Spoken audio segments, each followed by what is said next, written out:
Assalamualaikum warahmatullahi wabarakatuh. Teman-teman, kembali lagi di hari Senin tanggal 2 September tahun 2021.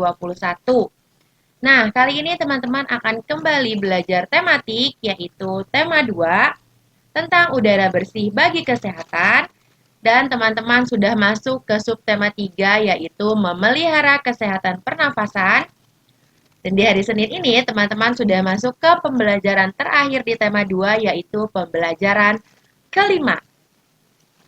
Oke, seperti biasa, sebelum memulai pembelajaran atau kegiatan belajar, sungguh kegiatan baik ini harus kita lakukan, yaitu berdoa sebelum belajar. Kenapa? Agar teman-teman lebih dipermudah dalam menerima segala materi yang disampaikan oleh Bunda, dan juga kegiatan kita berjalan dengan lancar. Oleh karena itu, yuk kita berdoa bersama. A'udzubillahi minasyaitonirrajim. Bismillahirrahmanirrahim. Rabbi zidni ilma warzuqni fahma. Ya Allah, tambahkanlah ilmuku dan pertinggilah kecerdasanku. Ya Allah, please increase my knowledge and please broaden my intelligence. Amin. Ya Allah, semoga kegiatan belajar kita hari ini dipermudah. Amin. Oke, seperti biasa, Bunda akan membacakan terlebih dahulu tujuan pembelajaran yang harus teman-teman capai di hari Senin ini, yaitu pertama, melalui kegiatan diskusi, siswa dapat mengetahui cara menghindari zat-zat yang dapat merusak organ pernafasan dengan baik. Lalu tujuan yang kedua adalah melalui kegiatan telaah, siswa dapat mengetahui bahaya dari zat-zat yang dapat merusak organ pernafasan dengan baik. Lalu tujuan yang ketiga adalah melalui penjelasan guru, siswa dapat memahami makna poster dengan baik. Tujuan yang terakhir yaitu melalui kegiatan telaah, siswa dapat mengetahui langkah-langkah membuat poster dengan baik. Ya, jadi dari tujuan itu, maka materi yang akan teman-teman pelajari adalah IPA-nya akan belajar tentang cara menghindari zat-zat yang dapat merusak organ pernafasan. Lalu yang kedua adalah memahami bahaya zat-zat yang dapat merusak organ pernafasan. Lalu materi yang ketiga adalah mengenai pengertian poster dan materi terakhirnya teman-teman akan belajar nih langkah-langkah membuat sebuah poster. Ya, kita langsung masuk. Di sini kita akan fokus di pembelajaran IPA, teman-teman. Kita masuk ke zat-zat perusak organ pernafasan. Apa saja sih zat-zat yang dapat merusak organ pernafasan pada manusia, teman-teman? Yuk, kita diskusikan bersama. Ada beberapa zat yang dapat merusak ataupun mengganggu nih sistem kerja dari organ pernafasan yang ada dalam tubuh manusia. Nah, beberapa zat ini sangat berbahaya jika terkena terus-menerus kepada organ pernafasan kita. Kira-kira zat-zat apa saja teman-teman yang dapat merusak organ pernafasan kita? Nah, di sini yang pertama ada rokok, lalu ada asap kendaraan, ada debu, dan ada kabut asap. Nah, ini adalah beberapa zat-zat perusak yang dapat mengganggu sistem kerja dari organ pernafasan manusia. Yuk, kita simak lebih dalam penjelasannya. Yang pertama, di sini ada rokok. Teman-teman pasti udah nggak asing nih, udah pernah dengar atau pernah mungkin sering melihat orang-orang yang merokok di lingkungan sekitar teman-teman. Lalu teman-teman tahu nggak, ternyata rokok ini sangat berbahaya loh untuk penggunanya. Bahkan bukan hanya penggunanya saja, tapi orang-orang yang di sekitar perokok ini juga sangat berbahaya teman-teman. Nah, rokok ini merupakan salah satu benda yang sangat berbahaya untuk organ pernafasan. Selain itu, rokok juga dapat merusak organ tubuh lainnya. Jadi kalau ada orang yang mengkonsumsi rokok, itu dia tidak hanya merusak organ pernafasannya, tapi juga merusak organ-organ tubuh lainnya yang ada di dalam tubuhnya sendiri. Nah, penyakit yang bisa timbul akibat dari rokok ini ada banyak loh teman-teman. Nah, di sini ada beberapa, Bunda sebutkan ada kanker paru-paru, ada bronkitis, ada jantung, ada stroke, ada asma, ada juga masalah pada mata. Ini juga teman-teman bisa menjadi salah satu akibat dari merokok loh teman-teman, mata. Nah, lalu di sini teman-teman, jadi di dalam rokok ini banyak zat-zat yang terkandung di dalamnya. Apa aja? Ini hanya beberapa nih. Ada nikotin, lalu ada tar, ada juga karbon monoksida, ada arsenik, ada amonia, ada benzena. Nah, kurang lebih di sini di dalam satu buah rokok itu terdapat 250 jenis zat beracun dan juga 70 jenis zat yang diketahui bersifat karsinogenik. Nah, jadi bisa dipahami ya kalau rokok ini sangat berbahaya loh teman-teman untuk tubuh kita maupun tubuh orang lain yang juga tidak mengkonsumsi rokok tapi dia ikut menghirup dari asap rokok ini juga sangat berbahaya. Nah, teman-teman, maka ada baiknya mulai dari dini, mulai sejak usia dini, kita harus menghindari nih rokok. Karena rokok ini sangat berbahaya untuk tubuh kita. Dan ketika teman-teman berada di dekat perokok, usahakan teman-teman menggunakan masker. Jadi tidak ada asapnya ini tidak langsung masuk ke dalam sistem pernafasan teman-teman. Jadi lebih sulit untuk menembus organ pernafasan teman-teman gitu. Jadi ketika teman-teman berada di lingkungan dan melihat ada orang yang sedang merokok, diusahakan langsung menggunakan masker. Seperti itu teman-teman. Kita lanjut ke zat kedua yaitu asap kendaraan. Nah, teman-teman, polusi udara ini sangat sulit untuk dihindari ya. Apalagi jika kita tinggal di kota-kota besar yang ramai dan juga daerah yang banyak pabriknya nih di sekeliling tempat tinggal teman-teman misalnya. Nah, polutan mikroskopis ini di udara dapat menyelinap melalui pertahanan tubuh, menembus jauh ke dalam sistem pernafasan dan peredaran darah sehingga dapat merusak organ paru-paru, jantung, dan juga otak di dalam tubuh manusia. Nah, ini juga zat yang berbahaya juga nih untuk sistem pernafasan manusia.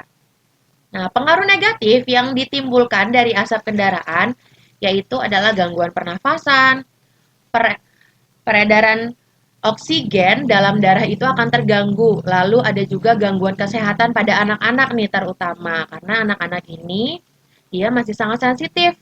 Jadi gas buang kendaraan itu memiliki sifat yang namanya karsinogenik yang dapat memberikan efek negatif bagi kesehatan manusia.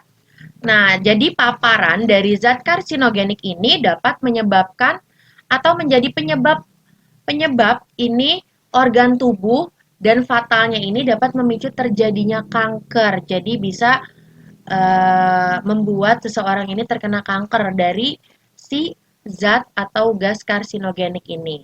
Nah, teman-teman, jadi hal yang dapat teman-teman lakukan untuk menghindari asap kendaraan ini sudah pasti apa teman-teman? Harus menggunakan masker ketika teman-teman pergi ke tempat umum. Apalagi dengan keadaan sekarang ini, yaitu kita sedang ada di masa pandemi, jadi usahakan untuk kemana-mana itu harus menggunakan masker. Diusahakan maskernya double. Jadi selain terhindar dari penyakit corona yang saat ini sedang merajalela, teman-teman juga bisa menghindari yang namanya asap rokok, debu-debu, itu jadi wajib hukumnya menggunakan masker ketika di tempat umum ya teman-teman. Oke, sekarang kita lanjut ke zat ketiga yang dapat merusak organ pernafasan yaitu debu. Nah, debu ini teman-teman pasti udah nggak asing nih. Debu ini udah nggak bisa nih dipisahin dari keseharian kita. Pasti kita akan terus bertemu dengan yang namanya debu. Mulai dari di kasur, di meja kerja, hingga pakaian yang biasa teman-teman gunakan itu pasti ada debu-debu yang menempel. Apalagi ketika teman-teman keluar ke tempat umum, itu pasti ada debu yang menempel di pakaian teman-teman, di sepatu, di rambut, di tangan. Nah, jadi makhluk hidup ini juga bisa berkontribusi pada debu yang ada di lingkungan. Misalnya partikel bulu hewan peliharaan itu juga pasti ada debunya. Lalu kecoa yang sudah mati ini juga bisa nih ada debunya. Lalu juga spora jamur dan juga tungau debu. Tungau debu ini biasanya berada di kasur, teman-teman. Nah, pernahkah teman-teman bertanya, apa sih bahayanya dari debu saat terhirup dan masuk ke dalam tubuh kita? Nah, berikut adalah bahaya yang bisa ditimbulkan jika terus-menerus debu ini masuk ke dalam organ tubuh kita. Nah, di sini ada yang pertama, ada yang namanya iritasi saluran pernafasan. Nah, ini adalah yang kedua adalah resistensi antibiotik. Lalu ada alergi debu misalnya, dan juga ada yang namanya iritasi mata karena dia bisa mengenai mata, sehingga membuat mata terasa perih dan akhirnya mengalami iritasi mata. Lalu, cara yang bisa teman-teman lakukan untuk untuk mengurangi debu-debu yang masuk ke organ tubuh kita, yaitu sudah pasti menggunakan masker juga teman-teman, dan juga teman-teman harus biasakan nih untuk rutin membersihkan setiap ruangan ataupun setiap lingkungan yang ada di sekitar teman-teman dan biasakan hidup sehat. Jadi mulailah dari lingkungan terkecil, yaitu dari diri teman-teman, lalu lingkungan sekitar teman-teman, baru deh ke lingkungan luar. Jadi hal pertama yang harus dilakukan untuk menghindari debu ini adalah jagalah kebersihan pada diri sendiri dulu, baru ke lingkungan sekitar teman-teman. Itu adalah cara menghindarinya dari zat yang ketiga. Lalu ada satu zat lagi nih, yaitu kabut asap. Apa itu kabut asap? Nah, kabut asap ini juga zat yang sangat berbahaya teman-teman untuk organ pernafasan kita. Terutama nih pada bayi, lalu pada anak-anak kecil, balita, batita, dan juga sangat berbahaya yang namanya untuk lansia, yaitu orang-orang yang lanjut usia atau kakek-kakek dan nenek-nenek. Nah, kabut asap ini kerap terjadi karena adanya kebakaran hutan secara besar-besaran. Nah, ini yang mengakibatkan timbulnya kabut asap, teman-teman. Nah, pada kabut asap ini mengandung racun karbon monoksida dan juga karbon dioksida yang dapat mengganggu pengikatan oksigen di dalam darah. Jadi kabut asap ini juga dapat menyebabkan yang namanya penyakit ISPA, yaitu infeksi pada saluran pernafasan akut. Jadi sudah yang betul-betul sangat berbahaya teman-teman nih saluran pernafasannya karena di sini sudah sangat akut. Nah, ini biasanya penyakitnya disebut adalah ISPA. Lalu salah satu cara yang dapat menghindarinya untuk tidak terkena kabut asap ini adalah yaitu sama menggunakan masker. Jadi dari keempat zat ini, hal-hal yang bisa teman-teman lakukan adalah hidup sehat, lalu menjaga kebersihan sekitar teman-teman, dan ini yang satu-satunya ini yang harus selalu teman-teman gunakan adalah masker ya teman-teman. Jadi karena masker ini dapat menghambat segala kotoran yang akan masuk ke dalam tubuh kita. Nah, lalu apa saja sih bahaya yang akan ditimbulkan teman-teman dari zat-zat perusak organ pernafasan?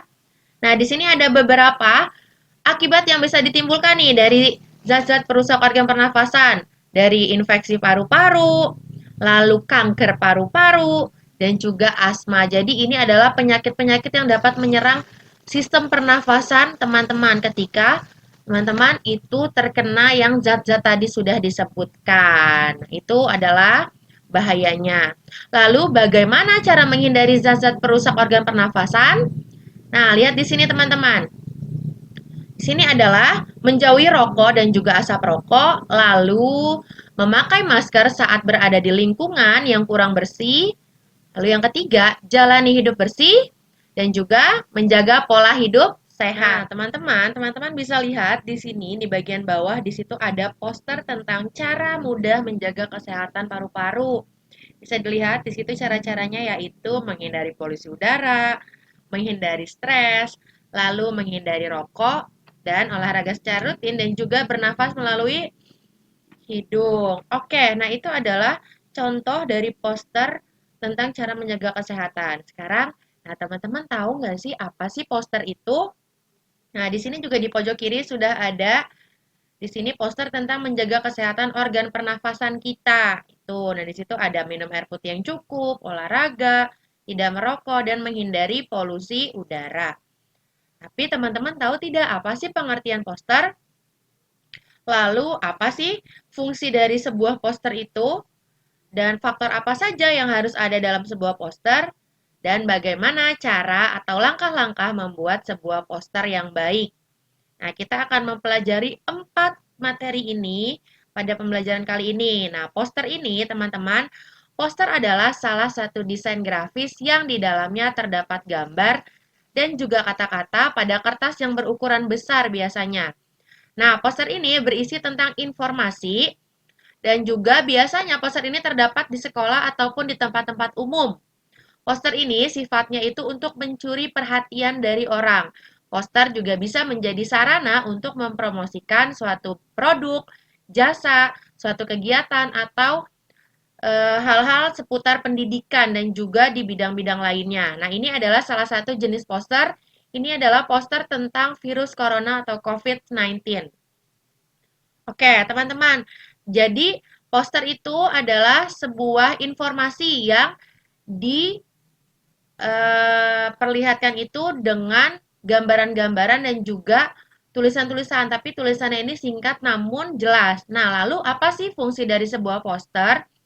Jadi di sini ada 3 fungsi nih. Poster itu berfungsi sebagai media untuk menyampaikan informasi. Jadi informasi yang disampaikan ini lebih menarik. Kenapa? Karena disampaikannya ini bukan hanya sekedar kata-kata, tapi juga diilustrasikan dengan sebuah gambar. Jadi lebih menarik perhatian orang-orang.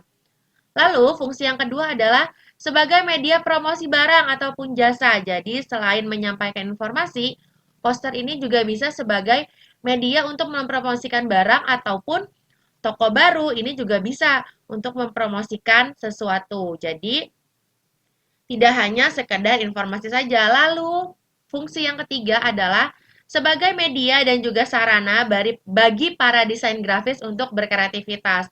Nah, ini udah pasti nih, ini adalah bidangnya desain grafis karena melalui poster mereka bisa berkreativitas dengan ide-ide yang mereka punya.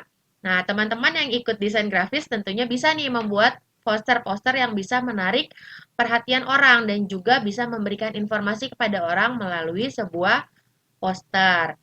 Lalu, tadi fungsinya sudah. Lalu apa saja nih faktor-faktor yang harus diperhatikan dalam pembuatan poster? Di sini ada beberapa faktornya, teman-teman. Faktor yang pertama adalah yaitu diwajibkan untuk menggunakan kalimat yang mudah dipahami. Jadi, jangan menggunakan kalimat-kalimat atau kata-kata yang sangat baku karena itu nanti tidak akan menarik perhatian orang lain. Jadi, orang lain sudah keburu males untuk membaca posternya. Lalu, faktor yang kedua adalah gunakan kalimat yang singkat, jelas, padat tapi bermakna. Nah, faktor-faktor yang ketiga adalah sesuaikan unsur tulisan dengan gambar. Jadi, tulisan dengan gambar ini harus sesuai atau harus sesuai. Misalnya jangan ketika teman-teman ingin membuat poster tentang menjaga kesehatan tapi gambarnya tidak menggambarkan ingin menjaga kesehatan. Yang digambar malah misalnya rumah atau apa, tapi tidak sama sekali berkaitan dengan menjaga kesehatan. Lalu, faktor yang ketiga, dibuat di media yang tahan lama dan tidak mudah rusak, jadi bisa bertahan nih posternya dalam jangka waktu yang lama. Faktor berikutnya, dibuat semenarik mungkin agar orang-orang itu bisa matanya tertuju ke poster yang teman-teman buat. Jadi ingin melihat ataupun membaca poster yang sudah dibuat. Faktor berikutnya adalah ukuran poster ini harus disesuaikan dengan tempat pemasangan poster. Kalau teman-teman ingin pasangnya di tempat umum, ya diusahakan itu membuat poster yang berukuran besar gitu. Tapi kalau misalnya hanya untuk di kelas atau hanya untuk di sekitar rumah yang memang tidak terlalu banyak dilalui orang, itu teman-teman bisa menggunakan ukuran yang lebih kecil gitu. Lalu faktor terakhir adalah gunakan gambar yang menarik dan juga mencolok itu. Ini karena poster itu teman-teman akan mengundang orang untuk melihat ketika ada gambaran yang menarik, ada warna-warna yang menarik, dan juga ada kalimat yang menarik. Jadi sehingga itu bisa mengambil perhatian orang-orang untuk melihat. Nah, ini adalah ketujuh faktor yang harus diperhatikan ketika teman-teman ingin membuat sebuah poster. Lalu setelah poster, ini kan tadi pengertiannya sudah, terus fungsinya juga teman-teman sudah tadi mengetahui. Faktor-faktor yang harus ada dalam sebuah poster pun sudah teman-teman ketahui sebelumnya. Nah, sekarang lalu bagaimana nih cara ataupun langkah pembuatan sebuah poster? Di sini ada 5 langkah dalam membuat sebuah poster. Nah, langkah yang pertama adalah ini ya. Nah, buatlah kalimat yang singkat namun menarik. Lalu, gunakan media yang sesuai dengan fungsi dan penempatannya. Jadi harus disesuaikan nih mau ditempatinnya di mana. Maka gunakanlah media yang sesuai. Lalu tentukan ide. Nah, ide poster yang diinginkan. Jadi pertama yang harus ditentukan adalah idenya. Lalu buatlah kalimat. Setelah membuat kalimat, teman-teman tentukan nih media apa yang akan teman-teman gunakan. Untuk menentukan media ini, teman-teman harus tahu dulu nih tempat yang akan teman-teman taruh posternya. Nah, itu baru teman-teman bisa menentukan media apa yang akan digunakan. Lalu yang keempat adalah tentukan topik dan tujuan pembuatan poster. Topiknya maunya tentang apa, lalu tujuan teman-teman membuat poster itu apa, itu juga ditentukan. Nah, selanjutnya buatlah gambar yang sesuai dengan kalimat yang sudah dibuat. Jadi setelah membuat tadi kalimatnya, tinggal teman-teman gambarkan pada sebuah gambar atau ilustrasikan pada sebuah gambar. Nah, ini adalah 5 langkah pembuatan poster, teman-teman. Sampai di sini paham ya mengenai poster, lalu fungsinya, terus faktornya, dan juga langkah-langkahnya, teman-teman. Oke, nah sekarang kita coba telaah nih dari sebuah poster ini. Ini adalah poster tentang kebersihan. Nah, poster tentang kebersihan ini juga termasuk ke dalam jenis poster ajakan.